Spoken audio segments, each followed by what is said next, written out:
एक जंगल है, घनघोर जंगल, जहाँ हर तरह के हिंसक पशु रहते हैं, जहाँ रात तो भूल जाइए, दिन के समय भी प्रवेश करने में बड़े बड़े शूरवीरों के पसीने छूट जाते हैं।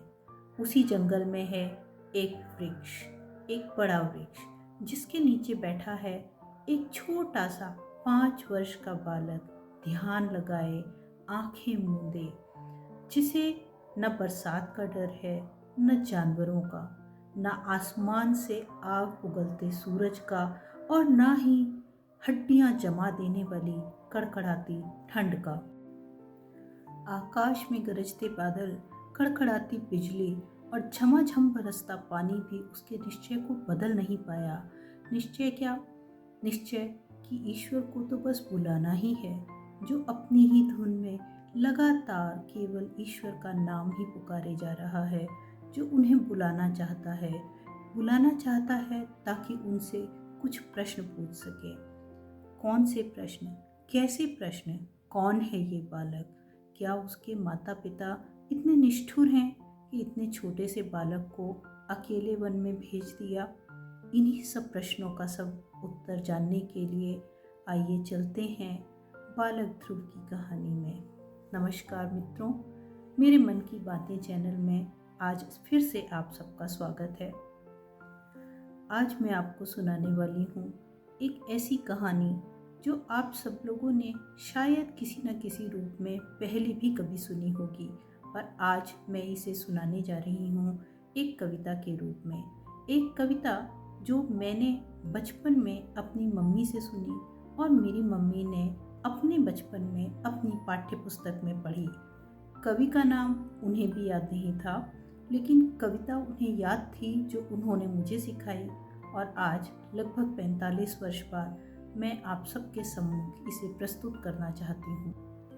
ये मेरी प्रिय कविताओं में से एक है, जिसको मैंने इंटरनेट पर बहुत खोजने का प्रयास किया, इसके कवि का नाम ढूंढने का प्रयास किया, किंतु मुझे कहीं से इसका कोई सुराग नहीं मिल पाया। यदि आपने कभी ये कविता कहीं पढ़ी हो या सुनी हो, इसके कवि के बारे में आपको कुछ जानकारी हो, तो कृपया कमेंट बॉक्स में कमेंट अवश्य कीजिए। तो आज मैं प्रस्तुत करने जा रही हूँ आप सबके सामने एक कविता जिसका शीर्षक है बालक ध्रुव की कथा। और आज मैं ये कविता समर्पित करना चाहती हूँ अपनी दिवंगत माँ को, जो शायद ध्रुव तारे के बगल से ही कहीं ना कहीं हम लोगों को निहार रही होगी। हे कमल नयन भगवान दया निधि आओ, बस एक बार मुझको दर्शन दे जाओ। वन बीच गूंजती जिसकी कोमल वाणी, उस बालक ने क्यों तप करने की ठानी। कैसे थे माता पिता जिन्होंने त्यागा, ममता से उनकी दूर पुत्र क्यों भागा। रट लगी जिसे हे नाथ दया दिखलाओ, हे कमल नयन भगवान दया निधि आओ। तो मित्रों, ये कथा है बालक ध्रुव की। बालक ध्रुव, जिसके पिता का नाम था उत्तानपाद और जिसकी माता का नाम था सुनीति। उत्तानपाद राजा की एक छोटी रानी भी थी, सुरुचि। तो सुरुचि को वो ज्यादा प्यार करता था और सुरुचि के पुत्र उत्तम को सिंहासन देने का वादा कर चुका था। उत्तानपाद राजा की थी 2 रानी, थी बड़ी सुनीति, सुरुचि छोटी अभिमानी। ध्रुव था सुनीति का पुत्र, सुरुचि का उत्तम, इसलिए सुरुचि का प्यार ध्रुव पर था कम। बस एक दिवस ध्रुव जब ही खेलता आया, राजा ने करके प्यार गोद बिठलाया। आ गई सुरुचि, उसने देखा शंख पुलकित हो, हट अलग दूर हो, उसने कहा कुपित हो। सिंहासन पर क्यों तुझे बैठना भाया, तू तो है नहीं कोख का मेरी जाया। अपमानित हो ध्रुव गया निकट निज माँ के, रो पड़ा लिपट कर हाल सभी बतला के। सुनीति, जो स्वयं ही भाग्य की मारी थी, क्या कहकर अपने पुत्र को ढाढ़स बंधाती। उसने अपने पुत्र को केवल यह समझाया, बोली सुनीति पद सिंहासन का झूठा, प्रिय पुत्र अमर पद है हरि नाम भजन का। वो परम पिता जब तुझको दर्शन देंगे, मुख चूम हर्ष से बिठा गोद में लेंगे। बस बुला उन्हें हे नाथ कृपा दिखलाओ, हे कमल नयन भगवान दया कर आओ। उसी रात में राजमहल को छोड़ा, बालक ध्रुव ने माया का बंधन तोड़ा। बस उसी रात में राजमहल को छोड़ा, बालक ध्रुव ने माया का बंधन तोड़ा।